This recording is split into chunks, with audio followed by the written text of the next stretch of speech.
All right, we got some hilarious backfiring today. This one's really, really good, and it's not the only one. I got a bunch of stories pulled up. Twitter blocks French government with its own fake news law. Wow, it's almost like when we tell you these laws will be used against you, they don't realize it. Okay, we have another story. I just want to make sure I don't bury the lead here, and we talk about exactly what we're gonna be seeing, and then I've got some historical references. University of Arizona will charge two students over protest of Border Patrol events on campus. Oh, heavens. The people who say there shouldn't be free speech are going to be charged for protesting Customs and Border Patrol. You reap what you sow, right? So here's what happens. The French government makes a fake news law. So Twitter says, okay, you can't advertise anymore. We also have this story. Google will ban political advertising on its platform before the Canadian federal election after the country introduced stringent transparency rules. So we'll come back to these, and we'll start with the BBC. But let me just start by saying, how many times, do you have to burn your hand on the fire before you stop putting your hand in the fire? It seems like it's just never. It's humanity is insane. Some of us learn. Some of us, they say if you forget the past, you're doomed to repeat it. Well, some of us don't forget the past. That when you take away the right of speech, they come for you. Okay? Listen, you want Trump to take your guns? I thought you didn't like Trump. I thought you call him, Orange Hitler or something. You want restrictions on speech? Trump's the goddamn president. What do you think? Who do you think speech is going to get restricted? You think he's going to restrict conservative speech? Now, let's read this story. This is hilarious. A social media campaign from the French government has been blocked by Twitter because of the government's own anti-fake news law. Since December, France requires online political campaigns to declare who paid for them and how much was spent. But now Twitter has rejected a government voter registration campaign. The company could not find a solution to obey the letter of the new law, officials said, and opted to avoid the potential problem altogether. The Oui Je Vote, Yes I Vote, campaign encouraged voters to register for the European elections ahead of the deadline. It was operated by the French government information service, which had planned to pay for sponsored tweets, according to the news agency AFP.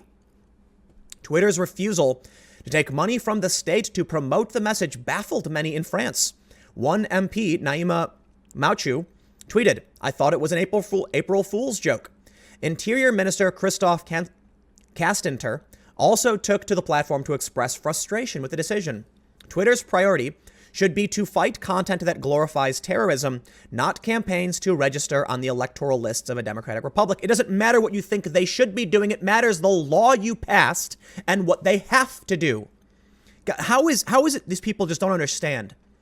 Right? So one of the examples I use for the consequences of a law is the bathrooms in the UK. Let's make it real simple.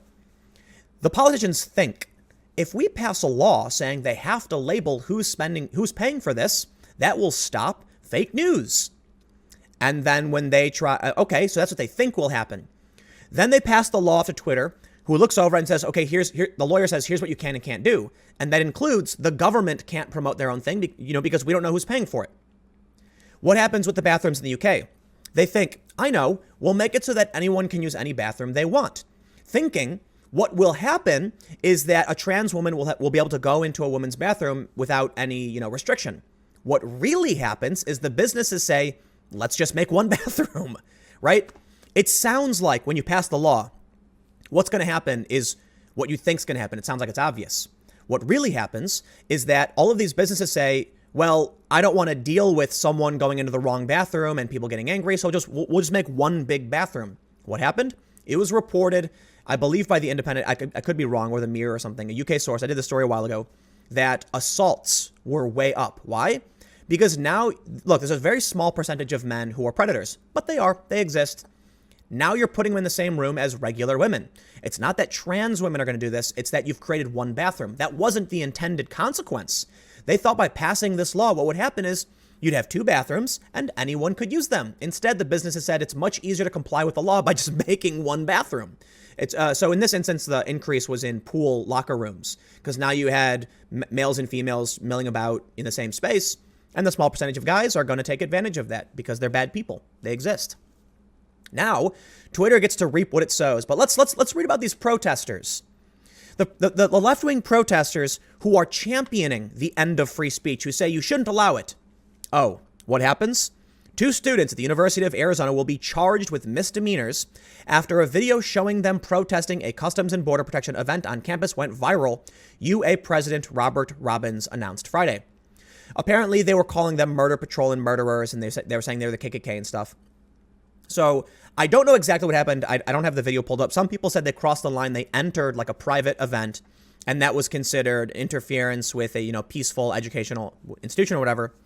So listen, I believe in free speech, but I also believe in the right of private events to exist. If someone wants to host an event in public or in a privately owned public space, just a space that's considered public, I don't believe you should be able to restrict that. That includes Twitter, which in my opinion is a privately owned but public space. However, if someone rents a small room in a university, for instance, and locks the door and says this is just for us to talk, you can't barge in and try and shut them down, which they have done in the past. But here's the thing. The point is not that what the protesters did was right, but that they are the ones advocating for shutting down free speech, especially on campuses. They say hate speech is not free speech. Okay, well, what you're saying is hate speech. Well, they don't seem to think so. And I think I have a story for you from last year. Hamilton in Canada orders removal of anarchy symbol, calling it hate material. Congratulations. Your definition of hate speech that will go into law includes you. This is what I was talking about. They don't seem to understand what the results of the law will be. Here's what they think is going to happen. We should make hate speech illegal, they yell. And then they think, so, in their imagination, they see a white supremacist yelling hate speech, and they stand there with their arms crossed, smiling as the police come up and arrest them, and they go, ha, I win. What really happens? Someone shows up to the anarchy space or whatever the hell it was, and they say, that's hate speech. You got to take it down. And they go, harumph, I say. That's not fair. That's my protected speech. No, it isn't. It's hate speech. It's a hate symbol. At least that's what they said last year. And so we can also see the unintended consequences for the innocent. Now, look, I say innocent in the sense that the New York Times isn't overtly calling for the censorship of speech. But the New York Times did hire Sarah Jeong, and the New York Times does have many people in their staff that are regressive, anti-speech identitarians. Sarah Jeong is probably the most notable. Twitter. Suspension of New York Times account was human error. The account was locked for 1 day over the weekend. This is not a mistake. This is an image of the future. This was the end of 2017. It was a New York Times account, and it tweeted something about, I believe it was something about indigenous tribes or something. Yes, it was an apology over the treatment of Native people, and they got shut down for hate speech. That is not a mistake. That is precisely the intended consequence of what the law will do.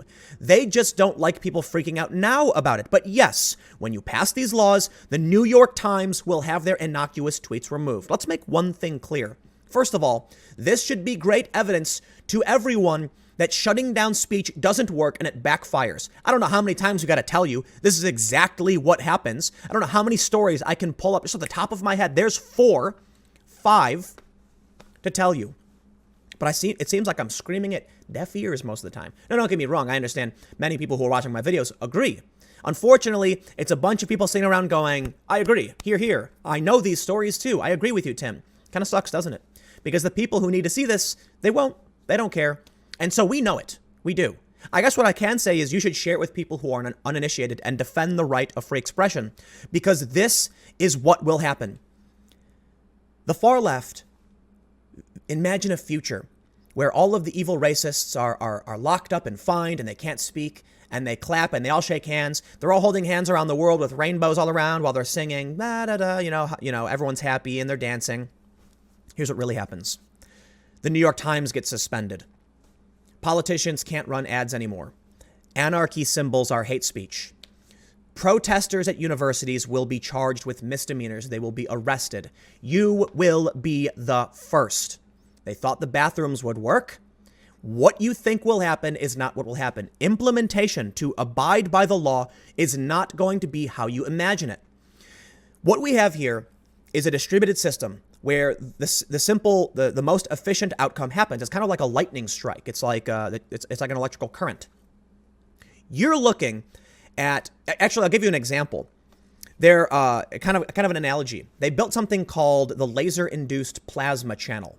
What this did was it had a giant device with a massive electrical charge, and it would fire an infrared laser ionizing air, creating a path for electricity to travel through so they could effectively target a lightning bolt wherever they wanted.